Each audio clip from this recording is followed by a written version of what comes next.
పట్టువదలని విక్రమార్కుడు చెట్టువద్దకు వెళ్లి శవాన్ని భుజాన వేసుకుని నడుస్తూండగా శవంలోని బేతాళుడు ఈ విధంగా అన్నాడు. రాజా, ప్రతి పిల్లవాడిలోనూ ఒక శక్తి ఉంటుంది. దాన్ని ఏ విధంగా అతడు మార్చుకుంటాడు అన్న దానిమీదే అతడి భవిష్యత్తు ఆధారపడి ఉంటుంది. ఒక తల్లి తన కొడుకుని విద్యాధికుడైన ఓ స్వామీజీ దగ్గరకు తీసుకువచ్చింది. స్వామీ, వీడు నా కొడుకు. వీడికి తండ్రి లేడు. నా మాట అసలు వినడు. చదవడు. ఏ పనీ చేయడు.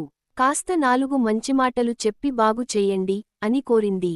యోగి ఆ కుర్రాడివైపు చిరునవ్వుతో చూస్తూ, నీకు దేనిగురించి మంచి చెప్పాలి నాయనా అని అడిగాడు. ఆ కుర్రాడు నిర్లక్ష్యంగా పొగరుగా, అప్పుడే వేసిన తారురోడ్డు పక్కన పడివున్న తారువుండని చూపిస్తూ హేళనగా, దాని గురించి చెప్పండి అన్నాడు. స్వామి బాగా చదువుకుని జ్ఞాని అయినవాడు. ప్రతి సమస్యకు పూజలు, జపాలు, ఉపవాసాలు చెయ్యమని సలహాలిచ్చేవాడు కాడు. కుర్రాడిని చూడగానే వాడు తెలివైనవాడని, చెప్పేవారు లేకనే ఆ విధంగా తయారైనాడని గ్రహించాడు. బంతిలా కనబడుతున్న ఆ ఉండని తీసుకురమ్మని, కుర్రాడు దాన్ని తీసుకొచ్చాక, దీని ఖరీదు ఎంత ఉంటుందని నీ ఉద్దేశం అని అడిగాడు. ఏమీ ఉండదు.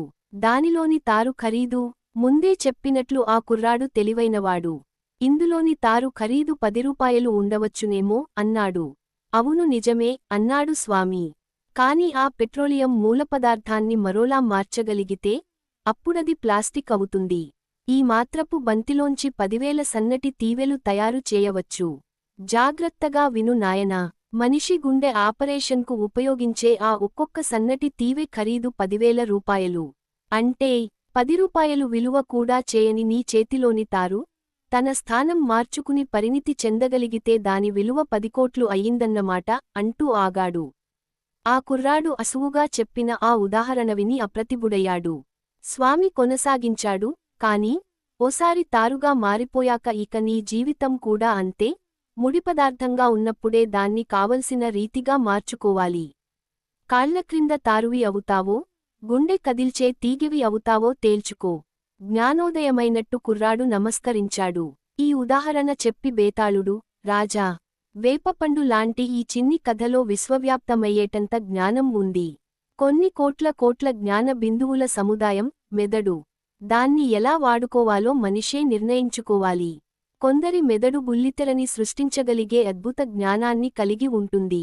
కొందరి మెదడు రేయింబవళ్లు బుల్లితెరని చూడాలనే ఇష్టాన్ని కలిగి ఉంటుంది. కొందరు తెలివిని, కొందరు బద్ధకాన్ని ఇష్టపడతారు. తెలివంటే అనుకున్న పనిని తొందరగా సాధించటానికి మెదడుని ఉపయోగించగలిగే సామర్థ్యం. బద్ధకమంటే అవసరమైన పని మానేసి ఇష్టమైన పని చేస్తూ ఆ తరువాత బాధపడటం. తెలివి మెదడుకి సంబంధించినది, బద్ధకం శరీరానికి సంబంధించినదా ని కొందరంటారు. కాదు, అది మనసుకి సంబంధించినదే. అయితే తెలివి వేరు, అతి తెలివి వేరు. తనకున్న దానికన్నా ఎక్కువ తెలివిని ఊహించుకోవటాన్ని అతి తెలివి అంటారు. అటువంటి అతితెలివి రాజు కథ చెపుతాను. శ్రమ తెలియకుండా విను అంటూ ఈ విధంగా చెప్పసాగాడు. ఒక రాజు పక్క రాజ్యాల్లో తెగ యుద్ధాలు చేసి చాలా సైన్యాన్ని కోల్పోయాడు. మొగవాళ్లు తగ్గిపోవటంతో ఆడపిల్లలకి వరుళ్ళు తగ్గిపోయారు.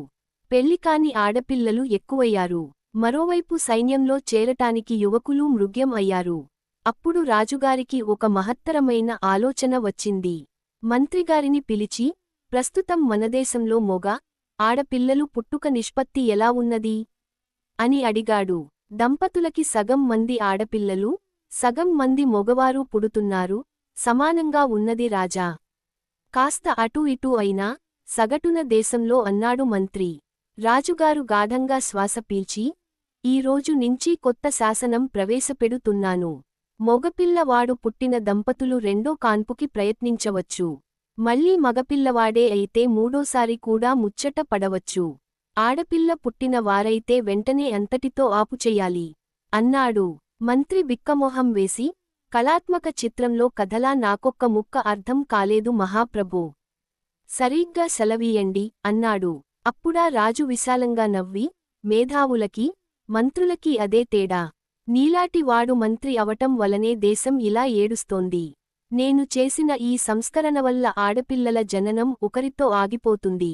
మొగవారిని కనేవారు మాత్రం మరోసారి ప్రయత్నిస్తారు. ఆ విధంగా మనదేశంలో మొగవారి కొరత తీరుతుంది. ఎలా ఉంది నా ఆలోచన అని అడిగాడు. మంత్రి మొహం వికసించింది.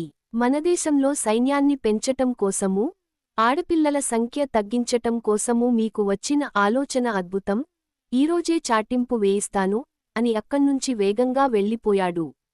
బేతాళుడు ఇంతవరకు కథ చెప్పి, విక్రమార్క, 10 సంవత్సరాల తరువాత ఏం జరిగి ఉంటుంది? రాజుగారు ఆశించినట్టే ఆ రాజ్యంలో ఆడవారి సంఖ్య తగ్గి, మొగపిల్లలు మునగ మొక్కల్లా పెరిగి ఉంటారా? ఈ ప్రశ్నకి తెలిసి సమాధానం చెప్పకపోయావో 14వ ఏటినుంచి పబ్బులకెళ్లే పిల్లలు నీకు 10 మంది పుడతారు అన్నాడు. దానికి సమాధానంగా విక్రమార్కుడు ఈ విధంగా అన్నాడు. 10 సంవత్సరాలు తిరిగే సరికి చిన్న పిల్లల్లో ఆడపిల్లల శాతం రెట్టింపు అవుతుంది అన్నాడు విక్రమార్కుడు. ఈ సమాధానం నీకు ఆశ్చర్యం కలిగించవచ్చు ఆచి ఇది నిజం. దేశంలో కొత్తగా పెళ్లైన దంపతులు 100 మంది ఉన్నారనుకుందాం. అందులో సగం మందికి మొదటి సంతానం మొగపిల్లలు, మిగతా సగం మందికి ఆడవారు పుడతారు. అందుకే మంత్రి దేశంలో పిల్లలు సగం సగం నిష్పత్తిలో ఉన్నారు అన్నాడు. రాజుగారు చేసిన శాసనం వలన ఆడపిల్ల పుట్టిన దంపతులు అక్కడితో ఆపుతారు. మొగపిల్లవాడి తల్లిదండ్రులు మరో ప్రయత్నం చేస్తారు. వారికి రెండో సంతానంగా ఆడపిల్ల పుట్టే అవకాశమే ఎక్కువ. విక్రమారుడికి ఈ విధంగా మౌనభంగం కాగానే బేతాళుడు శవంతో 23 తిరిగి చెట్టు నాశ్రయించాడు.